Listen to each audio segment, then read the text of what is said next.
Fahombiazana no azo nandritra ireo 5 andro izay nisian'ilay hetsika la grande braderie de Madagascar izay nototosaina tetsy amin'ny lapan'ny kolontsaina sy ny fanatanjahantena. Niompana betsaka tamin'ny fankalazana ny reny moa ity hetsika andiany izay voavita omaly ity ka tratra ny tanjona napetraky ny mpikarakara. Samy afapo na ny mpanjifa na ihany koa ireo mpandray anjara. Andeo jerentsika ary ny fanadihadiana. Fahombiazana no azo nandritra ireo 5 andro nisian'ilay hetsika la grande braderie de Madagascar naompana tamin'ny fankalazana ny fetiny reny ary nikarakarain'i Madavision tetsy amin'ny lapan'ny fanatanjahantena sy ny kolontsaina tetsy Mahamasina. Fantatra nandritra ny fikatoanan'ity hetsika ity omaly fa nahatratra 5 alina nisan'ireo mpitsidika. Samy nazy ny anjarany avokoa ny rehetra araka ny nambaran'ny mpikarakara. Tonga namaly ny antso ireo olona mpakafia ny hetsika grande braderie de Madagascar.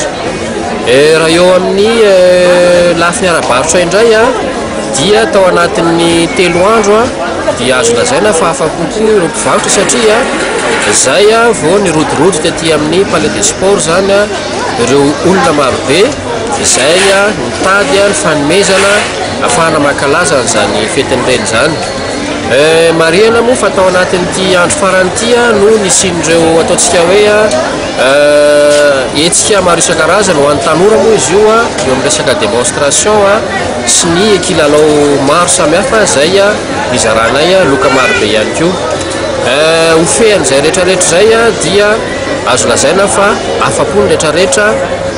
Marina moa fa raha malala hoe somary sahirantsika malagasy amin'ny lafiny fahefamividy fa nanao izay azo nataony tokotrany ireo mpivarotra marobe reto tamin'ny fanaovana fihenam-bidy izay natratratra any amin'ny 500,000. Amin'ny voalohany volana septambra ho avy izao indray ny fotoana omen'ny Madavision ireo mpitsidika mahafatrapo ny la grande braderie de Madagascar. Atokana ho an'ny fikarakarana ny fidiran'ny mpianatra indray dia andiany manaraka ity araka ny fanazavana nomenanay.